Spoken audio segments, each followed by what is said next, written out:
Good morning, friends. How are you? I hope all of you are very well. दोस्तों, आज मैं बात करने जा रहा हूं द पावर ऑफ सजेशंस के बारे में। दोस्तों, क्या आप सोच सकते हैं ऐसा कौन सा कारण रहा होगा जिसकी वजह से महारानी कैकेयी ने राजा दशरथ से अपने वो 2 वरदान मांगे जो कि कभी राजा दशरथ ने उनको देने को कहा था। और उन वरदान में वो क्या मांगती हैं? उन वरदान में मांगती हैं कि वो चाहती हैं कि भारत का राज तिलक हो और भगवान राम को 14 साल का वनवास हो जाए। चलिए, मैं मानता हूं उन्होंने भारत के लिए राज तिलक मांगा क्योंकि वो उनका खुद का पुत्र था, लेकिन भगवान राम को 14 वर्ष का वनवास ऐसा मांगने के पीछे क्या कारण हो सकता है? दोस्तों, इसके पीछे केवल एक ही कारण था, पावर ऑफ सजेशन। यानी कि हम अपनी जिंदगी में कभी ये नहीं सोचते कि हम जिस इंसान से सलाह ले रहे हैं और वो जो सलाह हमको दे रहा है, वो जो सजेशंस हमको दे रहा है, उस सजेशंस की वजह से हमारी जिंदगी में क्या बन सकता है या फिर क्या बिगड़ सकता है। मंथरा के राजमहल में आने से पहले राजमहल में सब कुछ बहुत अच्छा चलता था। कैकेयी भगवान राम को भी अपने पुत्र से ज्यादा स्नेह करती थी। राजा दशरथ की अवज्ञा करने का तो कोई प्रश्न ही नहीं उठता था कभी। लेकिन जैसे ही मंथरा का राजमहल में प्रवेश होता है और उसको ये खबर मिलती है कि भगवान राम का राज तिलक होने वाला है, उससे ये बात हजम नहीं हुई और उसने क्या किया, महारानी कैकेयी के कान भरने चालू कर दिए। हर वो कोशिश की, हर वो प्रयास किया, हर वो बात महारानी कैकेयी को बोली कि अगर सोचिए राम को राज तिलक मिल जाएगा, राम का राज तिलक हो जाएगा, तो आपका जो पुत्र है भरत, उसको जेल जाना पड़ेगा, उसको राम जेल में भेज देंगे। जैसे वैसे ऐसा तो कोई सोच ही नहीं सकता था, क्योंकि चारों भाइयों में बड़ा प्रेम था, तीनों रानियों के बीच में भी बहुत प्रेम था। लेकिन इस प्रेम को उसने किस तरीके से रिश्तों में जहर घोल दिया। ऐसी ऐसी बातें महारानी कैकेयी को बोली कि अगर राम का राज तिलक हो जाता है तो भरत को जेल में डाल दिया जाएगा, आप यहां दासी बनकर रहेंगी और लक्ष्मण जो है वो राम का सेवक बन के रहेगा, और राजा राम है जो वो उनका ही पूरा राज्य में सब कुछ होगा, वो जैसा चाहेंगे वैसा वो राज्य में कर पाएंगे। जबकि दशरथ के यहां ऐसी कोई भी चीज पहले कभी नहीं थी। सभी में आपस में बराबर का प्रेम था, बराबर का स्नेह था। कभी भी चारों पुत्रों में से किसी ने भी ये नहीं सोचा था कि ये मेरी मां सगी है या फिर ये मेरी मां सौतेली है।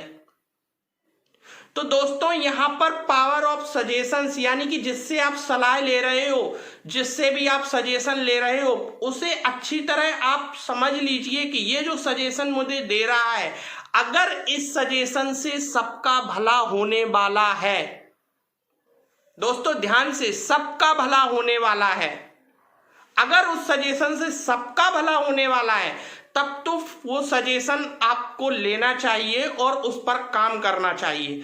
लेकिन अगर वो सजेशन केवल आपको इस वजह से दे रहा है, केवल वो आपकी नजरों में अच्छा बनने के लिए वो सलाह आपको दे रहा है, तो दोस्तों वो सलाह कभी भी उचित नहीं हो सकती। मंथरा की सलाह लेकर कैकेयी ने जो कुछ भी किया, उसका परिणाम स्वयं कैकेयी को भी बहुत भुगतना पड़ा। जिन पति से वो अति से ज्यादा प्रेम करती थी, इतना प्रेम करती थी कि स्वयं रणभूमि में उन्होंने अपनी पति की रक्षा की थी, उन पति को उनको खोना पड़ गया। जैसे ही राम को 14 वर्ष का वनवास दिया गया, राजा दशरथ ये नहीं बर्दाश्त कर पाए और उन्होंने अपने प्राण त्याग दिए। तो दोस्तों, अगर आपको सलाह कोई केवल इसलिए दे रहा है ताकि वो आपकी नजरों में अच्छा बना रहे, तो फिर वो सलाह आपके लिए कदापि अच्छी नहीं हो सकती है। सलाह वही अच्छी होती है जो समाज हित में होती है, जिसमें सभी का हित होता है। जैसे कि यहां पर दूसरा अगर हम ले, मामा शकुनी को यहां पर ले सकते हैं। दुर्योधन अपने जीवन की हर एक बात के लिए मामा शकुनी से सलाह लिया करता था। मामा शकुनी ने क्या किया?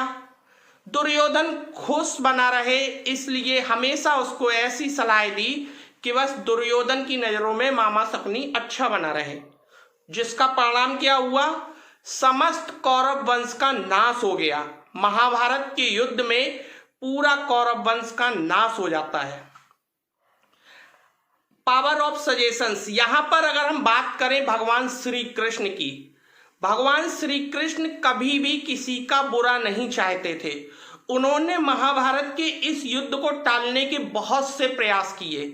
कई बार संधि लेके महाराज धृतराष्ट्र की राज्यसभा में गए और अपनी संधि का प्रस्ताव रखा, क्योंकि वो नहीं चाहते थे कि युद्ध हो। उन्हें अच्छी तरह पता था कि युद्ध में नुकसान अगर कौरवों का होगा तो नुकसान पांडवों का भी होना है। तो जो यहां पर पांडव थे, अर्जुन थे, युधिष्ठिर थे, नकुल, सहदेव, भीम, ये जो सारे लोग थे, ये भगवान श्री कृष्ण से सलाह लेते थे। इन्होंने अपना सलाहकार अच्छा रखा था। ये समझ चुके थे कि भगवान श्री कृष्ण किसी का भी बुरा नहीं चाहते हैं। और जिस सलाह का परिणाम क्या होता है कि पांडवों की जीत होती है। कौरवों की तरफ इतने लोग लड़ रहे थे, कौरवों की तरफ लड़ने वालों में जिन्होंने इन लोगों को युद्ध रण कौशल की शिक्षा दी थी, वो द्रोणाचार्य थे कौरवों की तरफ, भीष्म पितामह थे कौरवों की तरफ, एक से एक योद्धा थे कौरवों की तरफ। फिर भी कौरव हारते हैं, just because of power of suggestions. दोस्तों, सलाह हमारी जिंदगी को एक सही दिशा भी दे सकती है और किसी का सजेशन हमारी लाइफ को एक गलत दिशा भी दे सकता है। इसलिए किसी की भी सलाह पर अमल करने से पहले यह जरूर सोच लेना चाहिए कि जिस रास्ते पर आप चलने जा रहे हो किसी के कहने पर, उस रास्ते में चलने के बाद आपका जीवन किस दिशा में चला जाएगा, आपका क्या अच्छा होगा या फिर आपका क्या बुरा होगा। मोस्ट ऑफ द पीपल किसी का सजेशन लेने पर केवल इतना सोचते हैं, यानी कि किसी भी चीज के केवल वो पॉजिटिव रिजल्ट सोच लेते हैं, यानी कि इससे केवल अच्छा ये होने वाला है। बट वो कभी ये नहीं सोचते कि अगर उनको पॉजिटिव रिजल्ट्स नहीं मिले, उसके जगह अगर उनको नेगेटिव रिजल्ट्स मिल सकते हैं, तो फिर उनके साथ क्या क्या नुकसान भी उनको फेस करने पड़ेंगे।